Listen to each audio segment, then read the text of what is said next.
नमस्कार दोस्तों, आप देख रहे हैं हमारा YouTube channel Vasudha classes RJ Patel study point 24x7। मैं हूं आपको होस्ट दो राजेश चौधरी। दोस्तों, हम जो रीट 2021 का प्रश्न पत्र करवाते रहे, रीट 2021 का करवा रहे थे। इसमें हमने पर्यावरण का करवा दिया और इसके साथ ही हमने हिंदी का करवा दिया।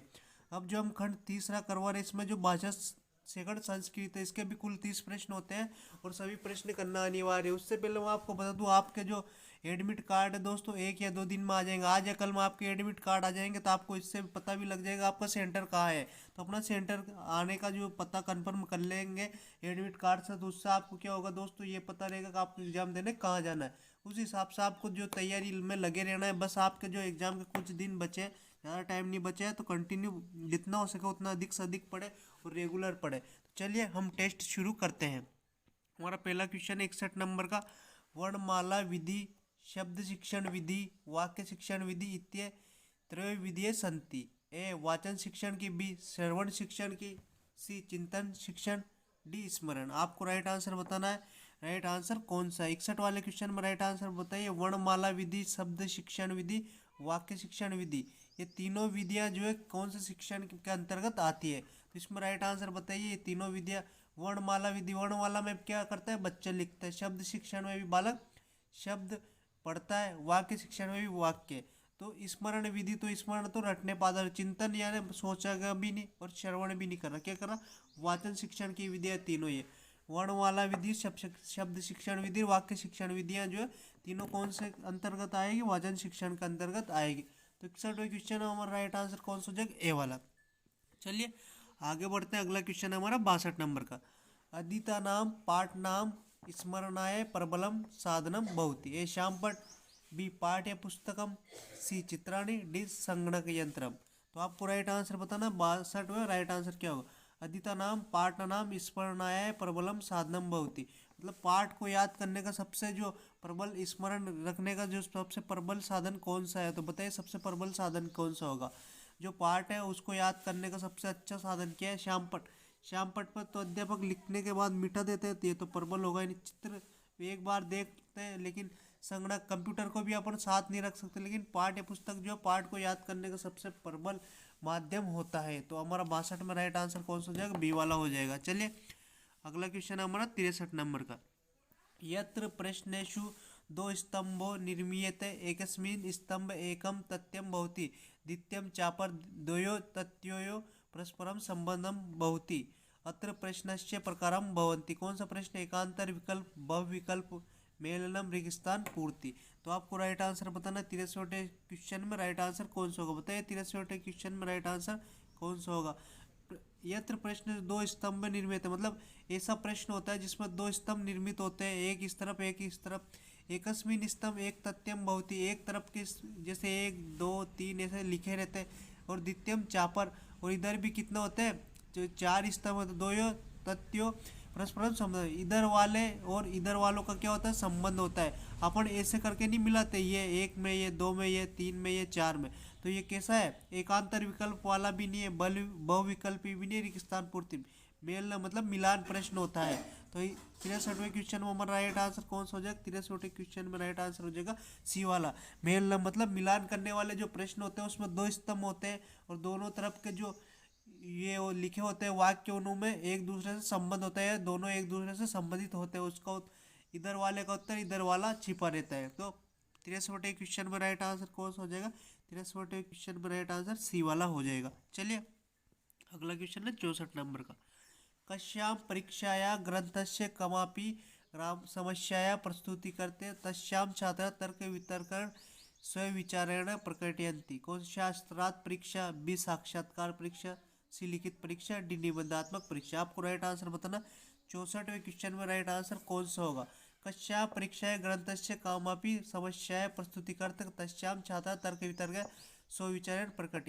ऐसी कौन सी परीक्षा है जो छात्रों के सामने समस्या प्रकट करती है और छात्र तर्क वितर्क विचार करने के बाद उस समस्या का क्या करते हैं, उस समस्या को दूर करते हैं? तो इसमें कौन सा राइट आंसर हो जाएगा? 64वें राइट आंसर बताना आपको, कौन सी परीक्षा है ये, तो बताइए कौन सा होगा? निबंधात्मक परीक्षा में तो क्या निबंधात्मक प्रश्नों के उत्तर दिए जाते हैं, साक्षात्कार में साक्षात्कार लिया जाता है, लिखित परीक्षा बालक को लिखित मत, लेकिन शास्त्रार्थ परीक्षा जो होती है उसमें बालक के सामने क्या आती है, समस्या प्रस्तुत की जाती है। फिर छात्र तर्क वितर्क करके विचार उत्पन्न करते हैं और उस समस्या का क्या करते हैं, समाधान करते हैं। तो यही परीक्षा कौन सी है, शास्त्रार्थ परीक्षा कहलाती है।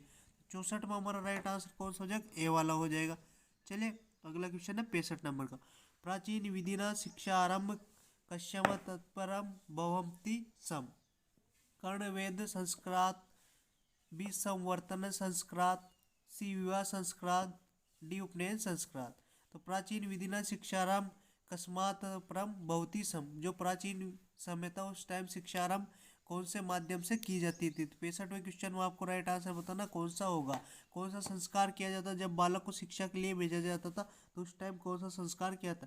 कर्णवेद संस्कार मतलब उसके कानों को छेदा जाता था या कानों में क्या छेद किया जाता नहीं। उप संवर्तनान संस्कार, संवर्त भी नहीं। विवाह संस्कार, क्या विवाह किया जाता नहीं। उपनयन संस्कार, बालक को शिक्षा के लिए भेजने के लिए उसका उपनयन संस्कार किया जाता था।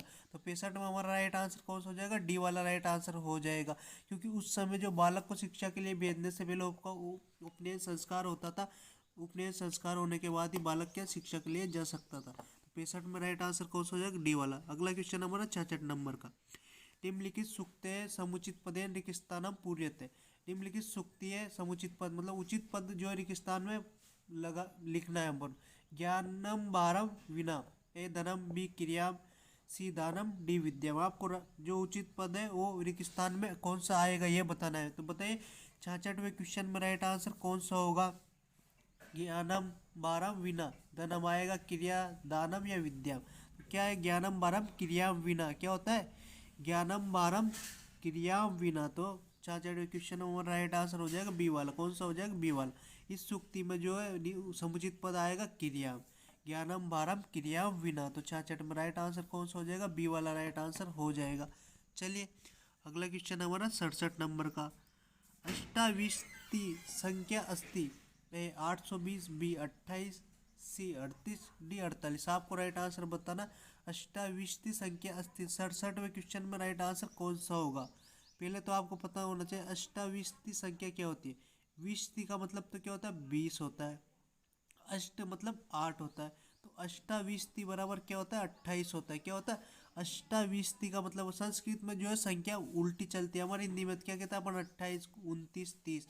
और संस्कृत में जो पीछे पहले क्या जो आगे वाली संख्या वो पीछे आती है और पीछे वाली आगे आती है। तो अष्टाविंशति संख्या अष्टाविंशति जो संख्या होती है वो कितने होते हैं, 28 होते हैं। तो 67 में हमारा राइट आंसर कौन सा हो जाएगा, बी वाला हमारा राइट आंसर हो जाएगा। 67वें क्वेश्चन में राइट आंसर बी वाला हो जाएगा। तो आपको इस संख्यावाचक शब्दों के संस्कृत में भी याद होना चाहिए कि किस संख्या को संस्कृत में क्या बोला जाता है। ऐसा क्वेश्चन भी बहुत बार पूछे जाते हैं। तो अष्टाविंशति संख्या कौन सी आ जाएगा, 28 आ जाएगा। हमारा राइट आंसर हो जाएगा बी वाला। चलिए अगला क्वेश्चन है 68 नंबर का। विद्यालय सुरक्षा नियमन पालिष्यामि रेखांकित पद लकार अस्ति, इसमें कौन सा लकार है। जो रेखांकित पद दिया गया है उसमें लकार बताना है। पालिष्यामि में कौन सा लकार है।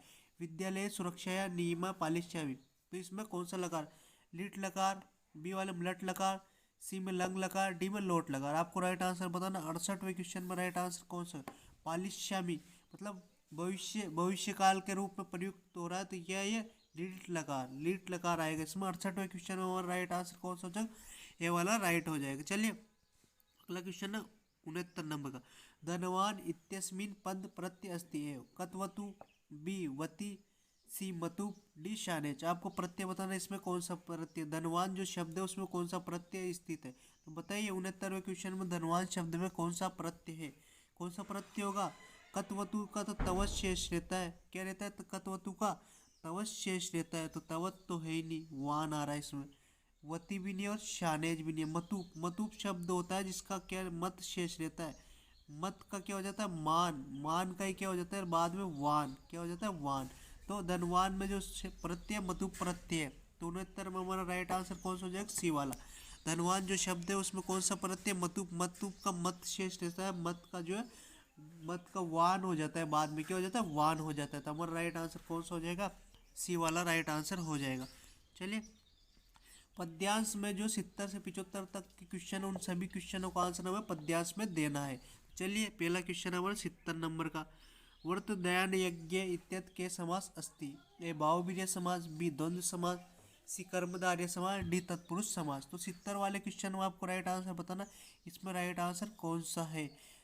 वत्र दान यज्ञ इत्यत के समास, इसमें कौन सा समास? वत्र दान यज्ञ बहुव्रीहि समास है क्या, द्वंद्व समास है क्या, तत्पुरुष? वत्र दान यज्ञ इत्यत के समास है। तो 70वें क्वेश्चन में कौन सा राइट आंसर हो जाएगा? 70वें क्वेश्चन में आपको राइट आंसर बताना। इसमें तत्पुरुष समास नहीं है। तत्पुरुष समास में तो द्वितीय सप्तमी विभक्ति तक चलती है। कर्मधारय समास में क्या होता है? कर्मधारय समास में उपमान रूप में ही होता है, और क्या होता है? विभक्ति होती है। विभक्ति सॉरी तत्पुरुष में होता है। बहुव्रीहि समास में तीसरा पद प्रधान होता है, लेकिन द्वंद्व समास, वत्र दान यज्ञ में समास होगा। कौन सा समास होगा? द्वंद्व समास होगा। चलिए आगे बढ़ते हैं। 71वां क्वेश्चन, तदेन इत्य संधि अस्ति है। अयादि संधि, बी गुण संधि, सी व्यंजन संधि, डी विसर्ग संधि। 71वें क्वेश्चन में आपको राइट आंसर बताना है। तदेन पद है, इसमें कौन सी संधि है? तो बताइए 71वें क्वेश्चन में राइट आंसर कौन सा होगा? विसर्ग संधि नहीं है दोस्तों। विसर्ग संधि में तो जो है दोस्तों विसर्ग का जो है बोध होता है। गुण संधि में एक मात्रा होती है, या एक जो मात्रा होती है वो गुण संधि में होती है। अयादित संधि में कटे फटे शब्द होते हैं, लेकिन व्यंजन से तदेन में क्या क्या हो रहा है? इसमें तद क्या बोल रहा है? तद प्लस न ते, तद प्लस ते का क्या हो जाएगा? ने हो जाएगा। तो इसमें कौन सी संधि है? व्यंजन संधि। 71 में हमारा राइट आंसर कौन सा हो जाएगा? 71 में हमारा राइट आंसर हो जाएगा सी वाला। कौन सा हो जाएगा? सी वाला। चलिए आगे बढ़ते हैं। 72 नंबर, प्रसन्न अत्र के प्रत्यय प्रयुक्त है। कत, बी श्रित, सी लुट्य, डी नूर। जो प्रसन्न शब्द है इसमें कौन सा प्रत्यय? बताइए प्रसन्न शब्द में कौन सा प्रत्यय जुड़ा हुआ? 72 वाले में आपको राइट आंसर बताना। राइट आंसर कौन सा होगा? कत शब्द में प्रत्यय, नूल प्रत्यय का, नूल का तो ऊ शेष रहता है, श्रुति का त्रि शेष रहता है, ल्यूट्य का ल्यू शेष रहता है, लेकिन कत का ते शेष रहता है। क्या शेष रहता है? ते, और ते का बाद में क्या हो जाता है? ने। तो हमारा राइट आंसर क्या हो जाएगा? 72 में ए वाला। कत प्रत्यय का ते शेष रहेगा, और क्या हो जाएगा? ने हो जाएगा। तो ए वाले राइट आंसर हो जाएगा 72वें क्वेश्चन में। चलिए आगे बढ़ते हैं। 73वां क्वेश्चन, बहिता इत्यत का विभक्ति अस्ति। तृतीय बहुवचनम, बी चतुर्थी एक वचनम, सी षष्ठी एक वचनम, डी तृतीय एक वचनम। तो आपको राइट आंसर बताना है। 73वें क्वेश्चन में राइट आंसर कौन सा होगा? 73वें क्वेश्चन में राइट आंसर बताइए कौन सा होगा? बहिता इत्यत विभक्ति अस्ति, इसमें कौन सी? तृतीय एक वचन है। आपको विभक्तियों का क्वेश्चन तो 100% आएगा, और विभक्तियों को बिल्कुल याद करना है, क्योंकि विभक्तियों का क्वेश्चन तो आते हैं, तो आपको एक एक विभक्ति पता होना चाहिए। तो हमारे 73 में राइट आंसर कौन सा हो जाएगा? 73 में डी वाला राइट आंसर हो जाएगा। चलिए आगे बढ़ते हैं। अगला क्वेश्चन है 74, नाम इत्यत की लिंगम है। पुल्लिंगम, बी स्त्रीलिंगम, सी नपुंसकलिंगम, डी नामलिंगम। आपको राइट आंसर बताना। नाम शब्द में कौन सा लिंग है? स्त्रीलिंग है, पुल्लिंग है, या नपुंसकलिंग है? 74 में राइट आंसर बताए। राइट आंसर कौन सा होगा? 74वें क्वेश्चन में राइट आंसर कौन सा होगा? नाम जो शब्द होता है क्या होता है आपको पता है? किसी भी व्यक्ति का नाम जो होता है, अपन लड़का हो या लड़की नाम ही बोलता है, नाम नाम ही कहते हैं, उसके अलावा कुछ कहते हैं ना। तो नाम पुल्लिंग होता है, ना ही स्त्रीलिंग होता है, ना ही नामलिंग। क्या होता है? नपुंसकलिंग। संस्कृत में लिंग तीन ही होते हैं, स्त्रीलिंग, पुल्लिंग और नपुंसकलिंग। जो नाम शब्द है इस संस्कृत में नपुंसकलिंग होगा, ना तो पुल्लिंग में आता है, ना ही स्त्रीलिंग में। लड़की का वो बोलते तो भी नाम ही बोलेंगे, लड़का का बोलेंगे तो भी नाम ही बोलेंगे, उसमें कोई कुछ अलग से नहीं बोलते। तो हमारा 74 में राइट आंसर कौन सा हो जाएगा? सी वाला। चलिए अगला क्वेश्चन है 75 नंबर, उपयुक्त पद्यांश प्रयुक्त से छंदस नाम की। जो उपयुक्त पद्यांश पूछा गया उसमें कौन सा छंद है? तो आपको छंद का नाम ही पता होना चाहिए। छंद कौन कौन से होते हैं? ए उपजाति, बी इंद्रवर्जा, सी उपेंद्र वर्जा, डी वंशज। तो आपको राइट आंसर बताना 75वें क्वेश्चन में राइट आंसर कौन सा होगा? 75वें क्वेश्चन में राइट आंसर बताइए कौन सा होगा? जो उपयुक्त पद्यांश है उसमें कौन सा छंद है? बताइए 75 में राइट आंसर कौन सा होगा? इंद्रवर्जा। जो गद्यांश से ऊपर दिया गया था उसमें जो छंद है इंद्रवर्जा छंद था। कौन सा छंद है? इंद्रवर्जा। इसका जो है आपको सूत्र भी होता है इंद्रवर्जा। इन सारे जो छंद होते हैं उनको यदि वो सूत्र याद है तो आप प्रत्येक जो छंद है उसको पता लगा सकते हो कौन से गद्यांश में कौन सा छंद पूछा गया है। चलिए आगे बढ़ते अगला क्वेश्चन है 76 नंबर, यह भाषा अधि या पीनिया सा तस्या माध्य में यथोनिया बहुती। अत्र के भाषा शिक्षण विधि प्रयुक्त बहुती। परंपरागत विधि, बी प्रत्यक्ष विधि, सी पाठ्य पुस्तक विधि, डी भंडारकर विधि। आपको 76वें क्वेश्चन में राइट आंसर बताना। राइट आंसर कौन सा होगा? यह भाषा अध्यापनिया सा तस्या मध्यमेन यथोनिया बहुती। जो विधि है जो भाषा में अध्यापन के लिए मध्य विधि के रूप में कार्य करती है, भाषा शिक्षण के रूप में अत्र भाषा शिक्षण विधि प्रयुक्त है। कौन सी विधि है जो भाषा के शिक्षण में अध्यापन या माध्यम के रूप में कार्य करते हैं? तो 76 में राइट आंसर बताना। राइट आंसर कौन सा? भंडारकर विधि भी नहीं है, पाठ्य पुस्तक विधि, पाठ्य पुस्तक परंपरागत विधि भी नहीं। प्रत्यक्ष विधि जो संस्कृत शिक्षण में भाषा शिक्षण के मध्य विधि या भाषा के लिए संस्कृत भाषा सिखाने के लिए माध्यम के रूप में, मध्य विधि के रूप में कार्य करती है। तो प्रत्यक्ष विधि भाषा शिक्षण की प्रयुक्त विधि होगी। 76वां हमारा राइट आंसर कौन सा हो जाएगा? बी वाला हमारा राइट आंसर हो जाएगा। 70वां क्वेश्चन है, भाषाएं प्राथमिक कौशलम अस्ति है। भाषणम, बी पठनम, सी लेखनम, डी श्रवणम। मैंने आपसे 100% कहा था कौशलों में से बिल्कुल क्वेश्चन आता है, और जो कौशल होते हैं उसमें से क्वेश्चन जरूर पूछा जाता है। कौशलों में से क्वेश्चन आता ही है, आप निश्चित 100% याद कर लो कहीं से भी, क्योंकि कौशलों में से क्वेश्चन आके रहेगा। और ये क्वेश्चन जो है सभी परीक्षाओं में पूछे जाते हैं। आपके हिंदी भाषा में आ सकता है, संस्कृत में आ सकता है, इंग्लिश में आ सकता है। जरूरी नहीं कि आपके एक ही लैंग्वेज में आए। कौशलों का क्वेश्चन आपके आता ही है। तो भाषाएं को प्राथमिक कौशलम अस्ति, जो भाषा शिक्षण है उसका प्राथमिक प्रथम कौशल कौन सा है? तो आप सभी को मैंने बहुत बार बताया पिछले टेस्टों में कि भाषा शिक्षण के 4 ही कौशल होते हैं, सुनना, बोलना, पढ़ना, लिखना। तो भाषा शिक्षण का प्राथमिक कौशल कौन सा होगा? श्रवणम होगा। कौन सा होगा? श्रवणम। इसमें 77वां हमारा राइट आंसर कौन सा हो जाएगा? डी वाला। सुनना भाषा शिक्षण का प्रथम कौशल है, बोलना भाषा शिक्षण का दूसरा कौशल है, और लिखना तीसरा, पढ़ना तीसरा होता है, लिखना चौथा होता है। तो आपको ध्यान रखना ये क्रम होता है ALSRW भाषा शिक्षण के कौशलों का। सुनना, बोलना, पढ़ना, लिखना। तो पहले सुनना, उसके बाद बोलना, तीसरा लिखना, और चौथा तीसरा पढ़ना और चौथा लिखना, जो चारों भाषा कौशलों का क्रम होता है। तो इसने कौन सा प्राथमिक कौशल कौन सा? प्राथमिक कौशल ही श्रवण होता है।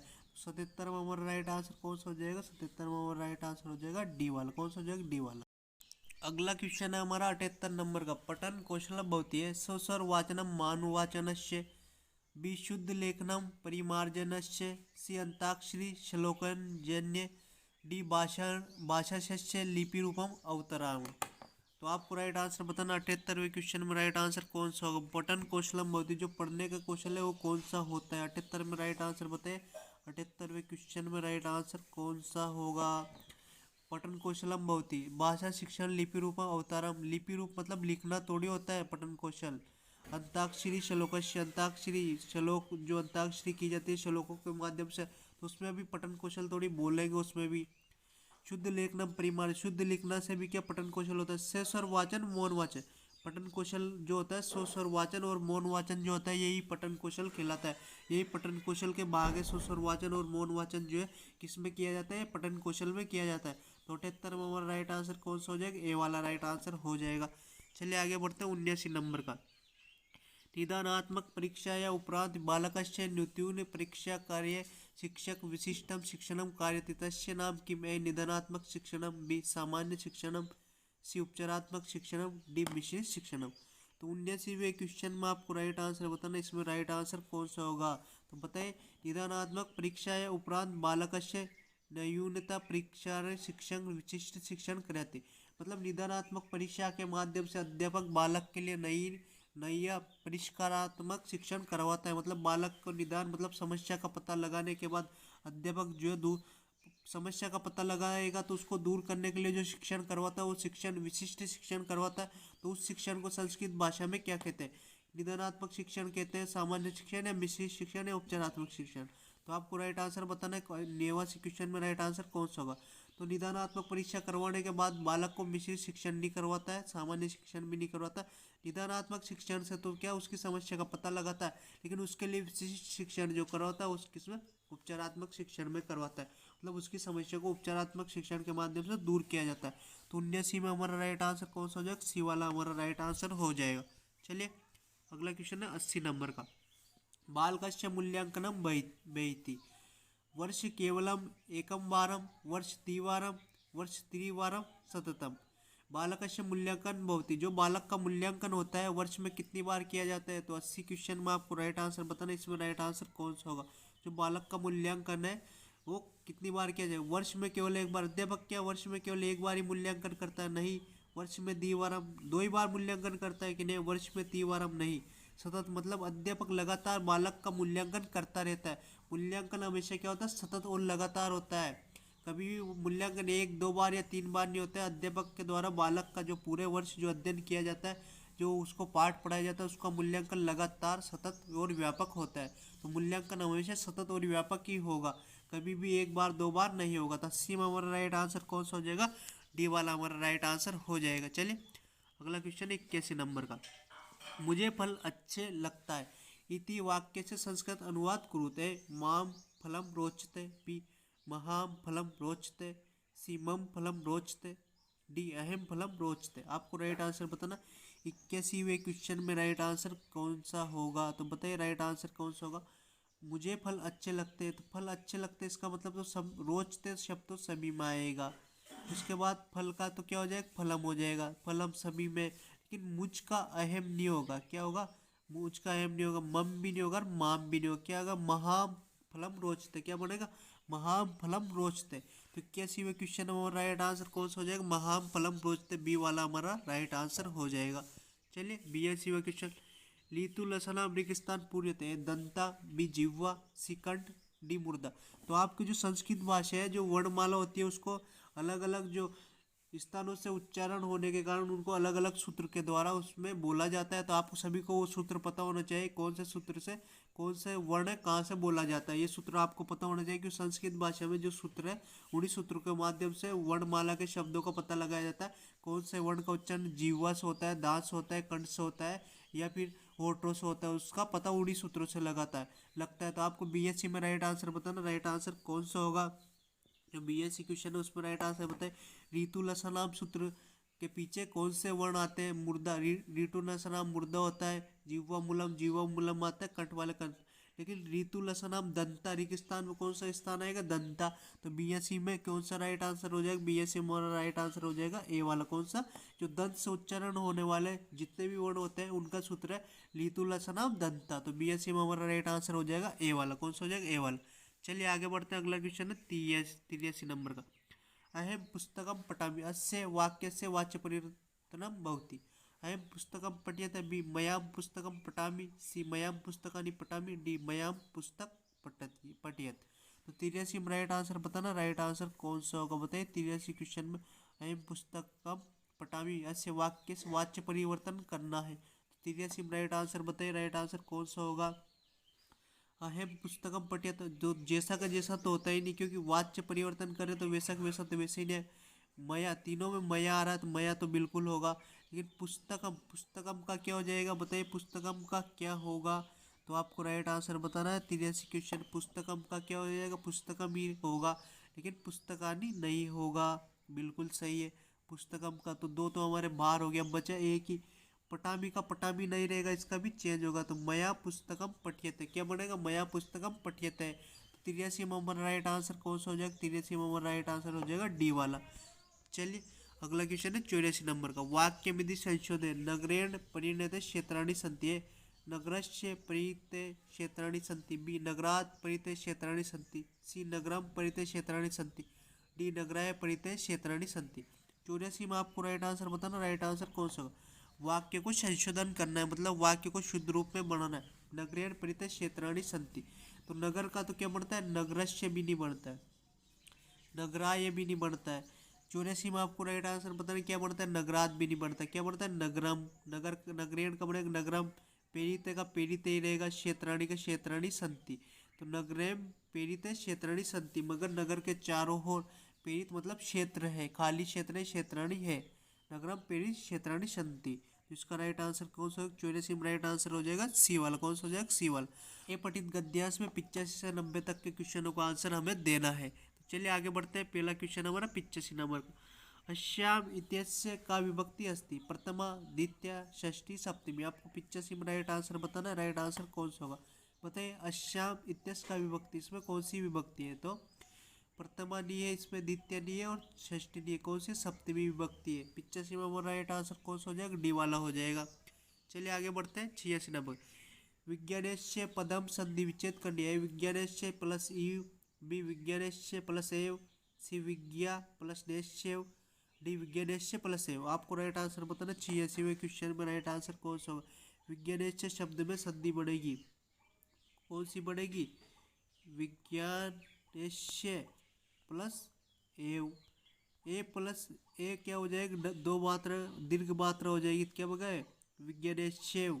तो हमारा राइट आंसर कौन सा हो जाएगा, डी वाला। 86 में हमारा राइट आंसर कौन सा हो जाएगा, 86 में हमारा राइट आंसर हो जाएगा डी वाला, कौन सा हो जाएगा, डी वाला। 87 नंबर का। करणीय इत्यत के प्रत्यय क्री प्लस अनियर, बी क्री प्लस श्रित, सी में क्री प्लस लुट्य, डी में क्री प्लस शानेज। तो करणीय शब्द में कौन सा प्रत्यय सत्यासी में आपको राइट आंसर बताना है। करणीय शब्द में प्रत्यय है तो शानेज का तो क्या बनता है, शान का मान बनता है। लुट्य का यू शेष रहता है तो ये तो बच ही नहीं रहा है यहाँ। श्रुति का मान रहता है, यह वान हो जाता है। तो क्री धातु है प्लस अनियर प्रत्यय, क्या है, अनियर प्रत्यय जुड़ा हुआ है। तो क्री धातु का अनियर प्रत्यय जुड़ा है, क्या शब्द बने, करणीय। तो क्री प्लस अनियर प्रत्यय जुड़ा हुआ है तो सत्यासी में हमारा राइट आंसर कौन सा हो जाएगा, ए वाला हमारा राइट आंसर हो जाएगा। अगला क्वेश्चन हमारा 88 नंबर का, विज्ञानीकरणकम आविष्कारम विहित इत्यत अनेक विशेषण पदस्य विशेष्य पदम किम। तो जो विज्ञान करने के आविष्कारा विहित, इसमें आपको विशेष जो विशेषण पद है उसमें विशेष्य बताना कि उसकी विशेषता बताने वाला पद कौन सा है। विज्ञान के अनेक आविष्कारा विहिता, तो 88 में राइट आंसर बताना है। राइट आंसर कौन सा है, क्या बताना है, विशेष्य। इसका विशेष्य क्या मतलब जिसकी विशेषता बताई जाती है वह पद को होता है। विशेषण तो क्या होता है, विशेषता बताने वाला। विशेष होता है जिसकी विशेषता बताई जाती है। तो विज्ञान में अनेक आविष्कार होता है, इसका अर्थ ये है। तो विज्ञान करने के आविष्कार भी थे, मतलब विज्ञान में अनेक आविष्कार किए जाते हैं या होता है। तो किसकी विशेषता बता रहे, आविष्कार की। किसकी विशेष पद कौन हो गया यहाँ पर, आविष्कारा। आविष्कारा मतलब आविष्कारों की तो विशेषता बता रहे कि विज्ञान में अनेक आविष्कार होते हैं। तो 88 में राइट आंसर कौन सा हो जाएगा, सी वाला आविष्कार। आविष्कारा मतलब विज्ञान में अनेक आविष्कार होते हैं, आविष्कार कर हो रहे हैं। तो सी वाला हमारा राइट आंसर हो जाएगा। 89 क्वेश्चन है, यथाशक्ति इत्य समास विग्रह शक्ति अंतिक्रम्य बी शक्ति अभाव सी शक्ति समीपम डी शक्ति योग्यम। तो 89 क्वेश्चन में आपको राइट आंसर बताना है। यथाशक्ति इत्य समास विग्रह क्या होगा, बताइए राइट आंसर कौन सा होगा। 89 क्वेश्चन में राइट आंसर बताइए। शक्ति योग्यम तो होगा ये शक्ति अभाव, शक्ति का अभाव थोड़ी, यथाशक्ति तो शक्ति के साथ है तो योग्य भी नहीं होगा, अभाव भी। शक्ति सभी शक्ति के पास भी होने लगे, शक्ति अंतिक्रम में क्या होगा इसका समास विग्रह, शक्ति अंतिक्रम में। तो 89 में हमारा राइट आंसर हो जाएगा ए वाला। लास्ट और अंतिम क्वेश्चन हमारा 90 नंबर का, संप्रति मानव प्रकृति वशीकृत्या ताम रिक्तस्थान नियुक्त अस्मिन वाक्य से अव्यय पदम अस्ति। रिक्तस्थान में कौन सा अव्यय आएगा, मानव, संप्रति, बी सी प्रकृति, डी ताम। आपको राइट आंसर बताना 90 में राइट आंसर कौन सा। तो रिक्तस्थान में राइट आंसर बताइए, रिक्तस्थान में कौन सा आंसर आएगा। संप्रति मानव प्रकृति वशीकृत्या माम, तो मानव तो नहीं होगा दोस्तों। प्रकृति भी नहीं आएगा, प्रकृति नियुक्ता भी नहीं आएगा, ताम भी नहीं आएगा।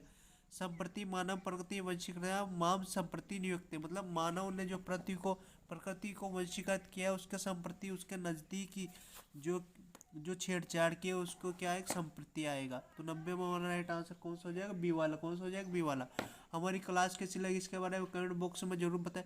साथ ही हमारे चैनल को लाइक और सब्सक्राइब करो और क्लास को शेयर भी करें, जिससे कि ये उन बच्चों तक पहुंच जाए दोस्तों जो कि रीड प्रीवियस या पुराने पिछले वर्षों के प्रश्न पत्र देखना चाहते हैं, ताकि उन बच्चों तक भी हमारे टेस्ट पहुंच जाए। और जो आपके रीड के जो प्रश्न पत्र हैं मैं आपके एग्जाम से पहले 100% करवा दूंगा, आप निश्चिंत रहो। क्योंकि मुझे बहुत सी बार टाइम नहीं मिलता, लेकिन जब भी मेरे को टाइम मिलता है तो मैं आपका प्रश्न पत्र जरूर करवाता हूँ।